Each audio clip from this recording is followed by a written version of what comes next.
Well, as all of you know, faculty members at universities are used to giving talks in 50-minute discrete segments, and so I can assure you that I won't talk. I will be brief tonight. Let me just begin by saying that it truly is a tremendous honor for me to be here tonight and to be the recipient of this honor. It's something I think that many of us dream might happen someday, but it's something which means a lot to me. I think everyone who has had some degree of success in his or her career has a number of people, a lot of people generally, to thank, and I'm no exception to that. And I wanted to spend my few minutes tonight thanking a few people specifically who have contributed a lot to the things that I've been able to accomplish in my career. As those of you who are associated with universities know, research in universities is actually really done by graduate students, not by faculty members. And I've been privileged to work with more than 80 of arguably the best Ph.D. students from all around the world in my research group. They are the ones who have contributed the breakthroughs in semiconductor technology and devices and so on that result in the papers that get published. And I end up being the last author on the papers, and they are the first author on the papers, reflecting, I think, the importance that students bring to the work that's done in universities.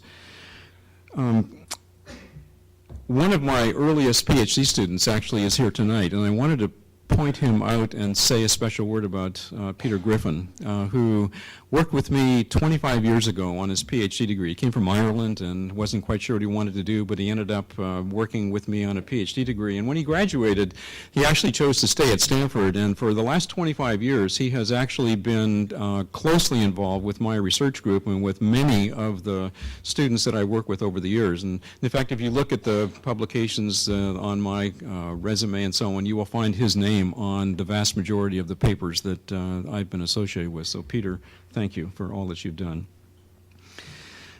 After I became Dean of Engineering 15 years ago, I increasingly began to think about engineering education issues. And you know, there are a couple of really big issues, I think, that those of us who are in engineering spend a lot of time thinking about. And in my role, those became paramount in how I thought about the world and how I thought about things that I should focus on. And the two issues that really rise to the top are, one, how in the world do we get more and more of our young people in this country interested in careers in science and engineering? You know, you hear people talk all the time about how in developed countries, so few of our students are willing to take on the challenges of a rigorous engineering education, to take on the opportunities those kinds of careers provide. A second big issue, if you look at the typical demographics of engineering populations, you find women especially really underrepresented in both the students in our schools and also in the working population. We're wasting resources. Half the people in this world are women, and if we can encourage more of them to consider careers in engineering, we can really benefit the profession and benefit the projects that all of us work on as practicing engineers. So I spent a lot of time over the last 15 years thinking about these two issues and how we could encourage more young people to be interested in engineering as a career, and how we can encourage more young women to think about engineering as a career as well. So we've tried lots of things. Some have worked, some haven't, but we've tried things like rethinking, reimagining undergraduate engineering curricula. You know, a typical engineering undergraduate curricula historically has been, well, if you're interested in engineering, we want you to go take a bunch of math and physics and chemistry, and if you survive all that, come back and we'll sort of tell you about engineering, and maybe you'll find it interesting. Well, you know, what happens is that students go and take a bunch of math, physics, and chemistry, and half of them don't come back. They find some other career path they might want to follow. We've also tried over the last decade to position engineering as a set of problem-solving disciplines that takes on the really big problems in the world. How do we solve the energy problem? How do we solve environmental problems? How do we tackle human health problems? These are things that engineers really can contribute to in very, very important and fundamental ways. And a lot of our young people just don't get the connection between the global scale problems they're interested in and majoring in engineering. Making that connection all of a sudden opens their eyes, and they see engineering as an opportunity to make a big difference in the world in problems that they really, really do care about. We've also tried to think about how to incorporate some of what you often hear called the softer skills, things like innovation, creativity, entrepreneurship in an engineering curriculum. I mean, when I was a student, probably when many of you were students, you know, to take a course in creativity or innovation was not something you would find in an engineering school. If you go and look at the curriculum, course listings and so on for the Stanford Engineering School today, you will find lots of courses that have those kinds of words in their titles.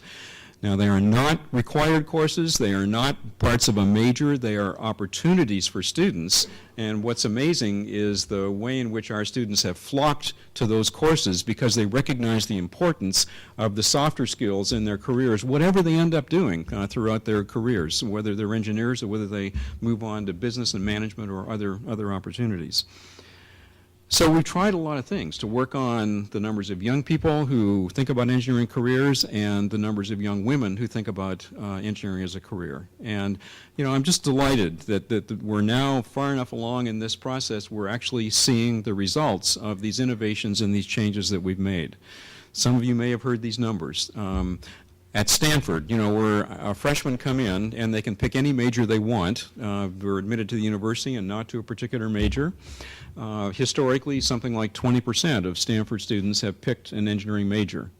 Starting about 5 years ago, that number started going up. It's now pushing 40%. So it's doubled in the last 5 years, the numbers of Stanford students, undergraduates, who pick an engineering major. Computer science is now the largest undergraduate major on the Stanford campus. It's larger than economics, larger than bio, it's larger than any other major on campus. In fact, it's gotten to the point where my friends over on the humanities and liberal arts side of campus are actually really worried that Stanford may become too much like a technical institute and not really what it is, which is a liberal arts institution. And so we're now trying to figure out how to reinvigorate some of the liberal arts and humanities parts of campus to encourage them to think more about how they could engage their students in technical problem solving. So it's made a big difference, some of these changes we made in the undergraduate curriculum. The other really interesting and exciting to me development as a result of some of these changes is we have a significant number of undergraduate engineering majors at Stanford now that are 50% women. And this is a remarkable change, day and night from 10 years ago.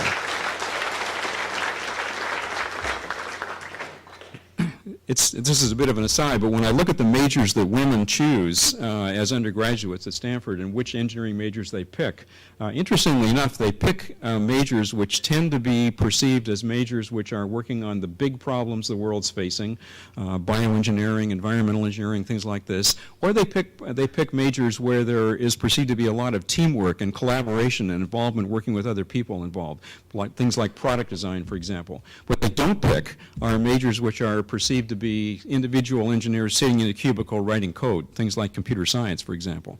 So we're working on the more technical majors like computer science to try and increase the numbers of women, but even there they're going up significantly. The last thing I wanted to say is that a job of a dean of engineering is as much about fundraising and events and meeting with alumni and things like that as it is about strategic thinking and about where our departments and our curricula are going. And these things take a real toll on anyone who has this job, particularly in terms of his or her family, because it's a real ask someone to be involved in dinners and events and traveling a lot to do these kinds of things. And so I just wanted to acknowledge my wife, Patty, who has contributed a huge amount to whatever success I've been able to have over the last 15 years in this job.